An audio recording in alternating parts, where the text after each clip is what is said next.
Hello, dear viewers. My critique on The Princess and the Frog is a whopper and taking longer than expected.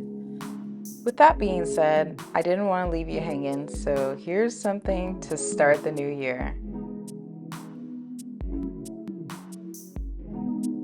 The caveats to this list are as follows. It's all my opinion. I'm also ace, so this romance list comes from a sexual attraction list perspective. Whoops. Lastly, I'm a millennial, so I'm heavy with the nostalgia. Anyway, let's get to the list.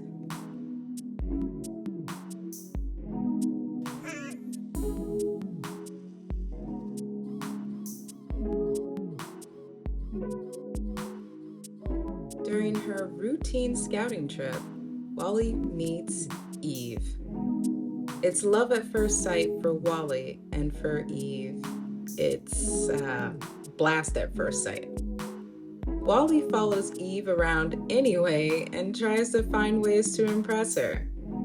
A sandstorm and a brief introduction later, Wally takes Eve back to his place and shows her all the cool shit he's collected, because he's a low-key hoarder. His newly discovered plant resolves her directive and she becomes a homing beacon. Bewildered by the issue, Wally sets out to restore her to herself and kind of takes her on some dates too, which is kind of creepy. So Wally takes a ride on a spaceship, refusing to let Eve leave him, possibly forever. After Eve regains consciousness, Wally leading a mini robot rebellion and almost blowing up, they reconnect to deliver the plant. Wally is still focused on Eve and winning her affections, while Eve remains focused on the directive, though can't help but be charmed by Wally's carefree, full-of-life nature. But finally, Eve realizes how much Wally cares about her. And Eve sacrifices basically the future of humanity, insisting Wally is more important, but Wally weakly explains how it won't just save humanity, but also himself if they go back to Earth and deliver this plant. And as a human, I'm not too jazzed by Eve's cavalier attitude about the plant when it comes to Wally, but in robot terms, it's kind of a big deal for robots to disobey commands. I mean, they are programmed after all.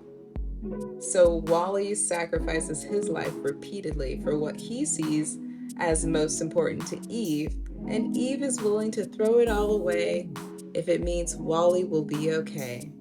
It's completely heartwarming from a non-human perspective.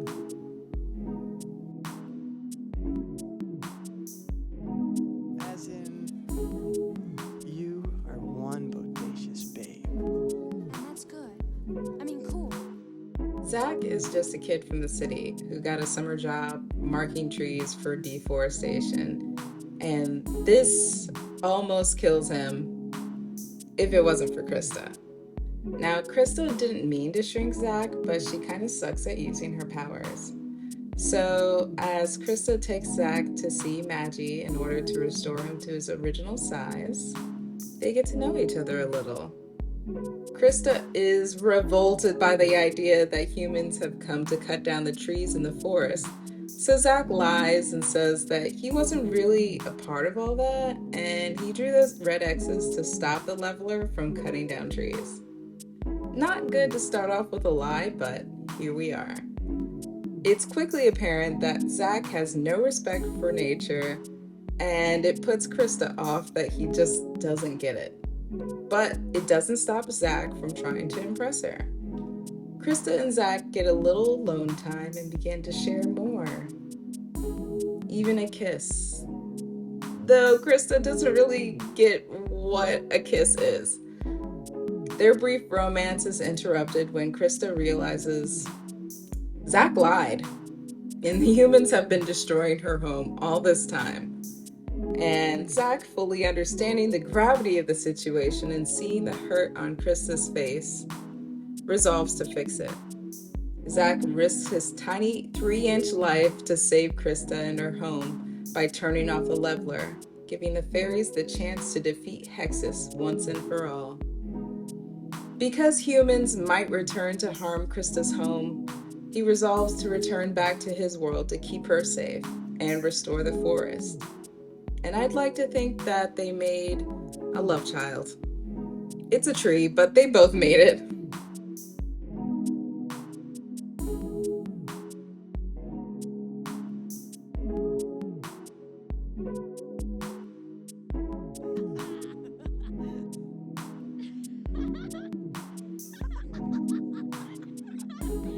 Kiara ignores everything her father tells her about where to play and leaves the Pride Lands, and that's when she bumps into Kovu. Kovu negs her into danger, quickly finding out that he is no more independent and strong than she is. And after their near-death adventure, Kiara and Kovu feel complimentary to one another, like a great team. But their parents busted up, and Simba expresses his prejudice. Flash forward to their teen years, though I mentally age most Disney princesses up to young adult. Kiara is doing her first solo hunt when a fake but real emergency breaks out. A fire in the savannah. Kiara is a terrible hunter, don't know who taught her, maybe Simba. And so she also sucks at not dying in a fire. Well, the outsider's plan works like a charm as a result, and Kovu saves Kiara's life and gets a green card to stay in the Pride Lands. Kiara convinces Kovu to teach her how not to suck at hunting, a basic lion skill. And they get to know each other, and Kovu gets Kiara to tighten up, and Kiara gets Kovu to loosen up, balancing each other out. Kovu and Kiara's stargazing session makes Kovu realize his growing attachment for her. He tries to resist, but Rafiki decides it's the perfect time to nurture those feelings with song. Hoping to finally come clean and express his true feelings for Kiara, Kovu falls into a trap with his lies revealed for him. Even though Kovu fought against his own people to save Simba, he still got exiled. Kiara wasn't going to give up on her love that easy, though, and broke out to find him. They reunite in a not really desert, and rather than start a new pride, as Kovu kept talking about, Kiara wants to return to the Pride Lands and unite the families. She won't have in-laws, but he will.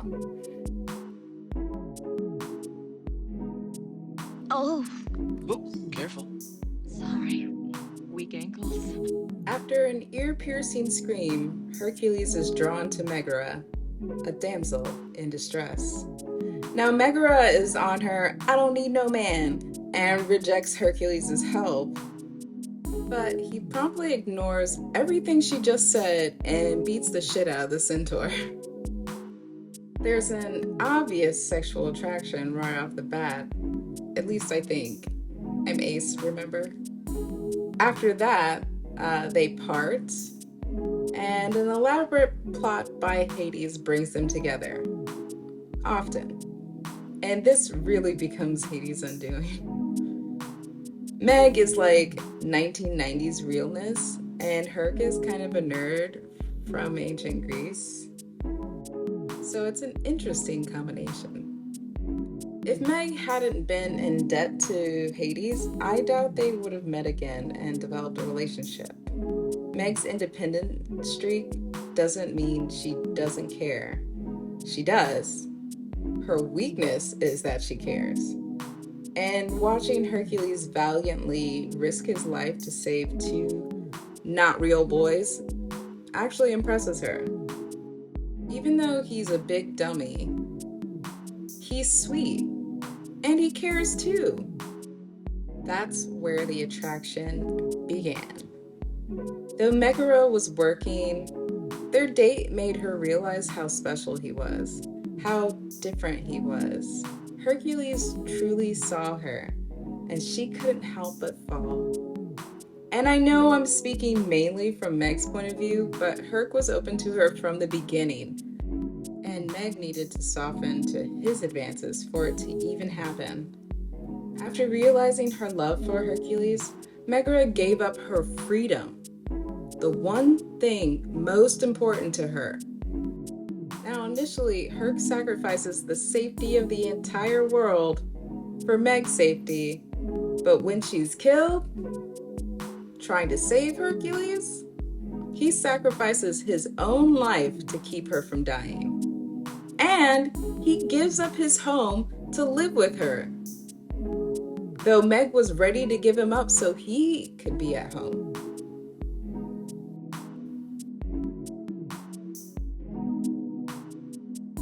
My room. But I thought, You want to stay in the tower? no. Then follow me. No meet cute here. Belle decides to trade places with her father as prisoner to the Beast. And honestly, the Beast isn't too jazzed about Belle either.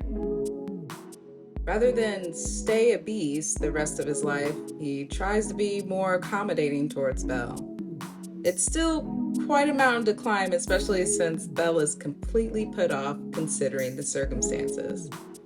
And since Belle feels no loyalty to the Beast, she immediately breaks all the rules he just laid out that night. So of course he gets mad and Belle is like, fuck my promise, I'm out. And there's a blizzard outside. If it wasn't for the wolves, she would have risked hypothermia to get the fuck away. But some wolves did attack, and that really put a wrench in her getaway plans. Luckily, the Beast came to the rescue. Instead of leaving him to die wounded in a blizzard, Belle does help him back to the castle. And they hash out their frustrations with each other, but soon humble themselves. Both are grateful for the other. After all, the Beast saved Belle, and Belle saved the Beast. And now, the love can take root and blossom. The Beast wants to do something nice for Belle, as he's come to care for her. And he gives her something that specifically she would love. That's paying attention. Since the Beast has softened, Belle can't help but fall for his silly charm. After a wonderful dinner and absolutely amazing dance, the Beast wanted to tell Belle how much he loves her.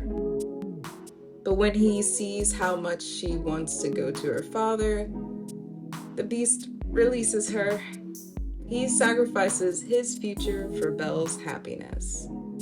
The Beast doesn't even believe Belle will return and is honestly done with life because of her absence. If Belle hadn't returned, he would have let Gaston murder him. As the Beast bleeds out, though, Belle expresses her love for the Beast, thereby releasing his curse. So sweet.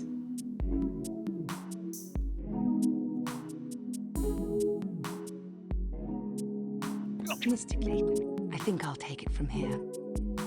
I love how these two meet. Although it's a rescue, Jane doesn't simply sit back and let whatever happen happen. She takes initiative and makes her boundaries known. There's chemistry almost immediately, but neither are thinking, yeah, romance with a stranger. Jane is intrigued by Tarzan's sheer existence, just as Tarzan is by Jane. But as Jane shares her world with Tarzan, Tarzan feels comfortable enough to share some of his with her. And their feelings blossom. To prove his love for Jane, Tarzan risks the security of his family. He trusts and loves her that much. And Jane gives up civilization itself to be with Tarzan. She trusts him that much. Didn't your heart just break when they said goodbye?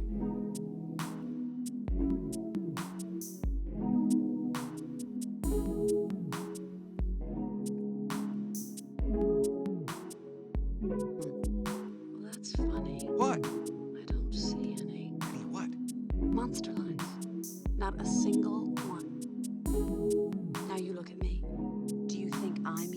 no. No, you were kind and good and And a gypsy. Okay, so this romance is unrequited, but I still love it because Esmeralda and Quasimodo are both so kind and genuine. But Feeble inserts himself. It's better that way, honestly. It's nice to see things not end in a nicely wrapped package. It's messy, like life. I've been in Quasi's shoes. Anyway, evil brings these two kind souls together.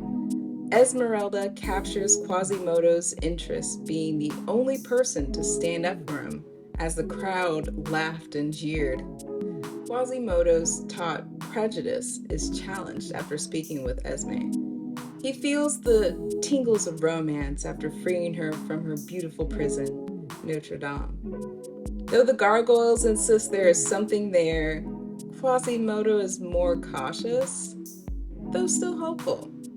But when Esmeralda brings Phoebus for his care, he knew he could not win Esme's romantic love.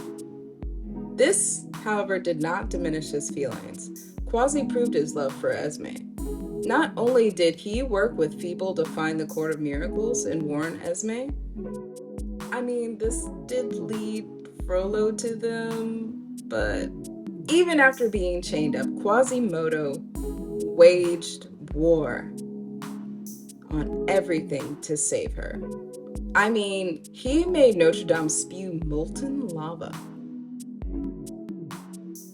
Even though Esmeralda would never be his, he risked his life to save hers. And though Esme may not have returned his affections in that same way, she still cared for him.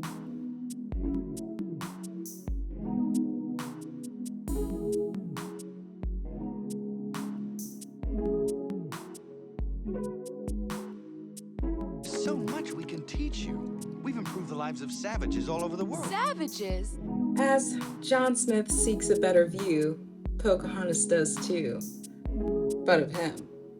He's completely different than anyone she's ever seen before, but she's cautious enough to stay hidden. For now, Pocahontas' curiosity gets the best of her, and she ventures forth in a misty waterfall.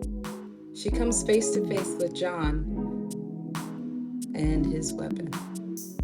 Arrested by her beauty, he lays down his weapon to approach her.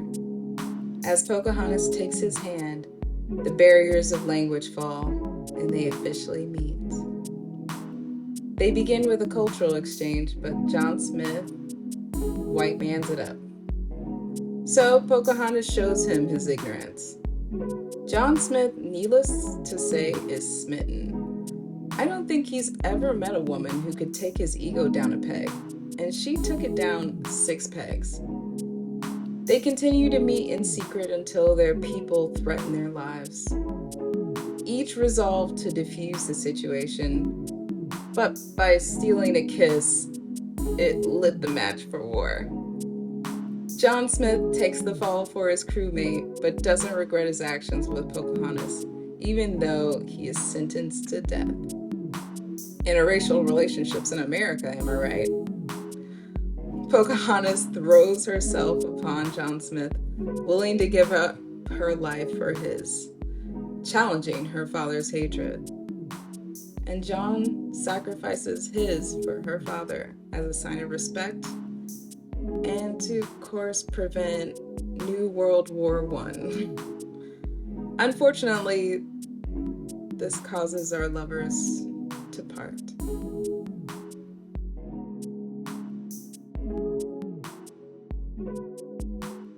Sometimes you feel so You just... trapped.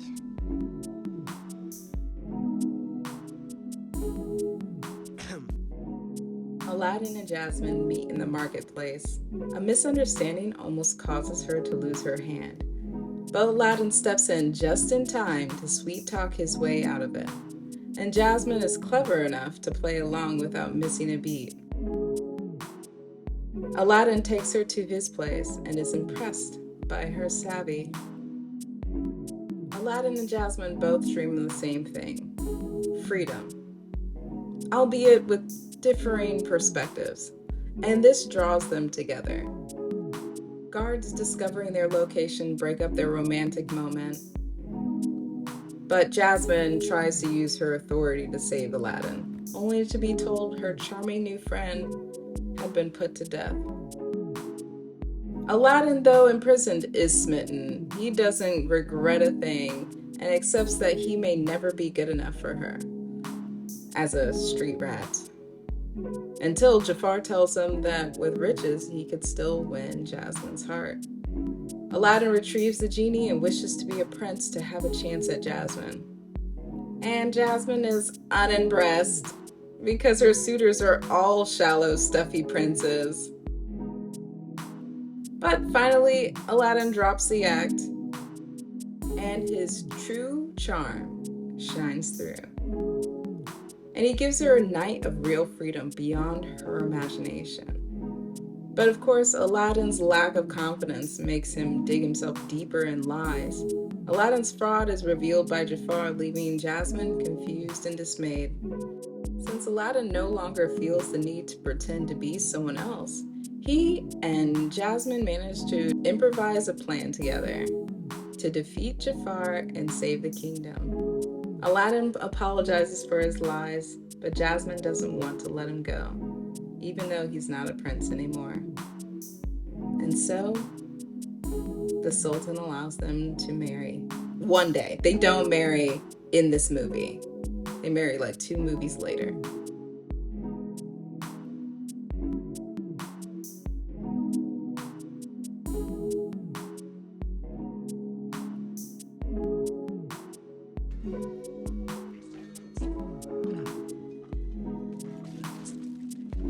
I think that could have been you. If we live through this, remind me to thank you. Anastasia and Dimitri meet as children. She a princess and he a servant. Dimitri saves Anastasia and the Dowager Empress by helping them escape through a secret passage. Amnesia and a whole childhood later, Anastasia and Dimitri meet again, this time to get Anya home and possibly get a fat check as a reward, but she don't need to know about that. Dimitri and Anya do not get along and essentially annoy one another. That is until Rasputin's first murder attempt, which forces them to work together. As Anya relearns her past, the quips and insults between her and Dimitri start to fade, and a short dance lesson brings them to romance. Anya's second near-death experience increases her trust in Dimitri as he manages to save her from throwing herself overboard, and you can tell he has come to care for her as well. After answering a seemingly impossible question known only to the Dowager Empress, Dimitri, and Anastasia, he realizes he found the real one. And he knows he's going to lose her forever. He puts his selfishness aside in order to help her finally get to where she belongs. And he hides his sadness, keeping up appearances for her happiness, while also comforting her because she's scared. Though Dimitri hoped that deep down Anastasia knew how he felt, neither could find the words or courage to express their feelings. So Dimitri's lies have been revealed, hurting Anastasia and ruining her chances of reuniting with her family. So he sort of kidnaps the Dowager Empress to fix it. Seeing Anya finally happy and reunited with her family, Dimitri quietly leaves. But when Anastasia learns that he rejected the reward, she realizes his unspoken feelings were true. And seeing the flower in his coat, Dimitri decides he can't just leave her. Which was great because she was about to get murdered again. Also, he almost jumped off a bridge when he thought she fell into the water. That's some love. Dmitri getting hurt summons Anya's strength to send Rasputin back to hell. So she finally gives up the crown to elope with her love. And that is the best romance in animation history. Gotta give it up to Don Bluth.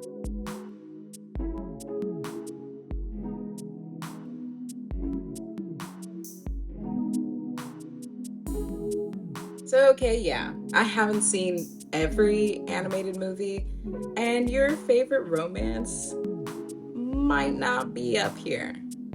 But, I did my best. You can leave a comment down below and tell me what good ones am I missing.